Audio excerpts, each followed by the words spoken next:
கண்ணன், அதாவது மேடம் ஜெயலலிதா இறந்த பிறகு இவ்வளவு காலம் இப்படி போய் திமுகலாம் யாரும் சேரலன்னு வச்சுக்கோங்களேன். இத்தனை ஆண்டு காலத்துல நாங்க பார்த்த வரையில பெரிய சிக்கல்கள் இருந்தது, சண்டை இருந்தது, என்னென்னமோ இருந்தது. இப்போ ஒரு 4 பேரா பிரிஞ்சிருந்தாலும் கூட யாரும் போய் திமுகவில் பெயர் சொல்லக்கூடிய அளவிலான நிர்வாகிகள் யாரும் சேரல. இப்ப தேர்தல் நெருங்கக்கூடிய இந்த காலகட்டத்தில் அடுத்தடுத்து சென்று சேருவதற்கான காரணம் என்ன? இத நம்ம உற்று கவனிக்கணும். ஏற்கனவே 96ல அதிமுக தோல்வி அடைஞ்ச போது அதுல சில முக்கியமான நபர்கள்லாம் திமுகவுக்கு போயிருக்கிறாங்க. ஆனா அப்ப போனவங்க யாரும் தலைமைய அம்மாவை குற்றம் குறை சொல்லல. சரி. அதே மாதிரி புரட்சி தலைவர் காலத்திலயும் சில பேர் அணி மாறி இருக்கிறாங்க. அப்ப புரட்சி தலைவரை குற்றம் குறை சொல்லல. அங்கெல்லாம் சொன்ன காரணம், தலைமையிட்ட நாங்க நெருங்க முடியல, தலைமைக்கு அடுத்த நிலையில இருக்கிறவங்க எங்களை தடுக்கிறாங்க அப்படின்னு சொல்லித்தான் வெளியில போயிருக்கிறாங்க. புரட்சி தலைவரையும் புரட்சி தலைவிட்டையும் வெளியில போனவங்க. சரி. ஆனா இன்றைக்கு வெளியில போறவங்க அத்தனை பேரும் நேரடியா எடப்பாடி பழனிசாமி குற்றம் சாட்டுறாங்க, குறை கூறுறாங்க. அவர் ஆளுமை சரியில்லை, உயிர பறந்தாலும் ஊர்க்குருவி பருந்தாகாது, அவர் முடிவெடுக்க தெரியல, அவருக்கு தலைமை பண்பு இல்ல, எப்படி ஒரு இக்கட்டான நேரத்துல எந்த முடிவை எப்படி எடுக்கிறதுங்கிறது எதுவுமே அவருக்கு தெரியலங்கிறது போற எல்லாருமே சார்ஜ் பண்ற ஒரே நபரு செல்வம்பாளையம் பழனிசாமி தான்.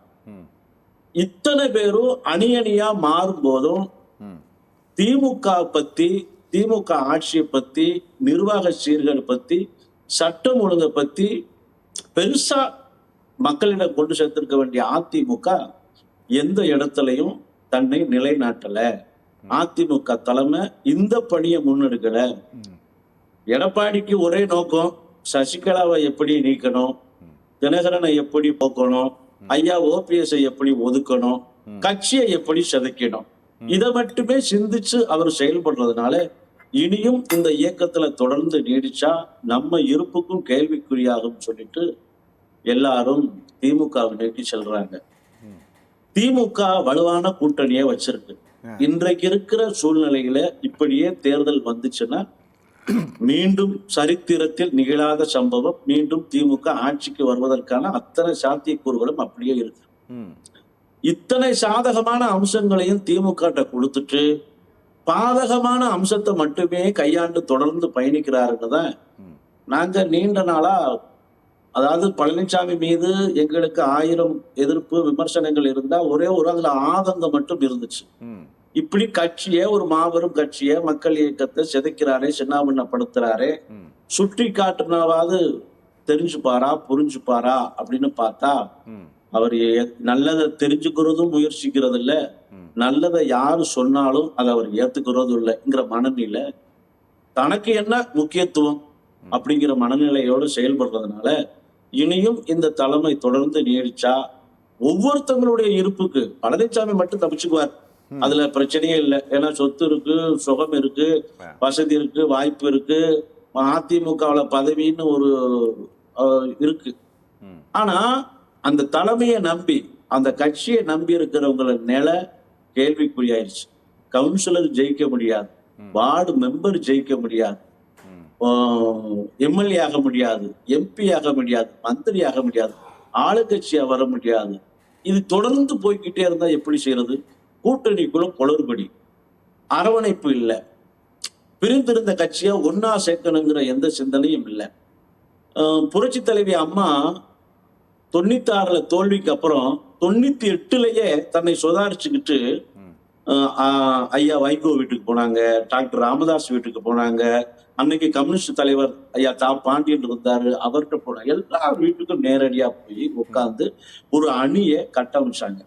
அதே போலதான் புரட்சி தலைவர் எம்ஜிஆர் தோத்த 80ல பாராளுமன்றத்துல தோத்த போது ஒவ்வொருத்தவங்களுடைய வீட்டுக்கு போய் எஸ்டிஎஸ் கூப்பிட்டாரு. நம்ம அன்னைக்கு இருந்த விவசாய சங்க தலைவர் அவர்கிட்ட போய் ராமசாமி நாயுடுவை போய் பார்த்தாங்க. இவங்களெல்லாம் சேர்த்து எந்த கட்சியும் ஒரு அணில இருக்கணுங்கிற கட்சியா, ஒரு அணில இருக்கணுங்கிற ஒரு எண்ணம் சிந்தனை உள்ளவங்களை பிரிஞ்சிருக்க கூடாதுன்னு நினைச்சு திமுகவை எதுக்கணும், திமுக ஆட்சியில இருந்து அப்புறப்படுத்தணுங்கிற ஒரு சிந்தனையில தான் செயல்பட்டாங்க. ம். ஆனா இன்னைக்கு திமுக தொடர்ந்து ஆண்டாலும் பரவாயில்லை, அவர்கள் ஆட்சியை தொடர்ந்து வந்தாலும் பரவாயில்லை, அதிமுக ஆட்சிக்கு வராவிட்டாலும் பரவாயில்லை, அதிமுக தோற்று எக்கேடு கட்டு போனாலும் பரவாயில்லை, நான் எனது என் வாழ்வு என் வசதி அப்படி மட்டும் சிந்திக்கிறது எல்லாருக்குமே இப்ப தெரிஞ்சு போச்சு. ம். தன்னுடைய சுயநலத்துக்காக கூட்டணியை முறிக்கிறதும், தன்னுடைய சுயநலத்துக்காக கூட்டணியை ஏற்படுத்துறதும் அப்படிங்கிற ஒரு சுய நோக்கத்தோடு தான் செயல்படுறாரு.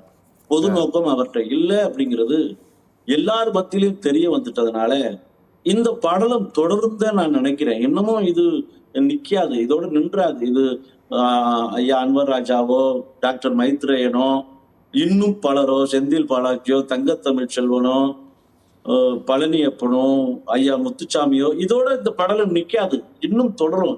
பழனிசாமி தலைமை தொடர்ந்து அதிமுகவில் நீடித்தால், பழனிசாமி தான் லீடர்ஷிப் அப்படிங்கிறது பணத்தாலேயோ அதிகாரத்தாலேயோ பலத்தாலேயோ நிரூபிக்கப்பட்டா கட்சி இருக்கும், கொடி இருக்கும், சின்னம் இருக்கும், பழனிசாமி இருப்பாரு, வெற்றி மட்டும் இருக்காது. தொடர் தோல்விகள் தான் தொடரும். அதனால இந்த பயணம் அரசியல்ல திமுக நோக்கி செல்கிற பயணம் பழனிசாமி அரசியல் வாழ்வை ஒரு கேள்விக்குறியாக்கும். அவருடைய அரசியலுடைய இருப்பை தகர்க்குதற்கு ஒரு பெரிய பிரளயத்தை கட்சிக்குள்ள தொண்டர்கள் மத்தியில ஏற்படுத்தும். இந்த 2026 பெரிய பாடத்தை கற்பிக்கும் தான் நான் நினைக்கிறேன்.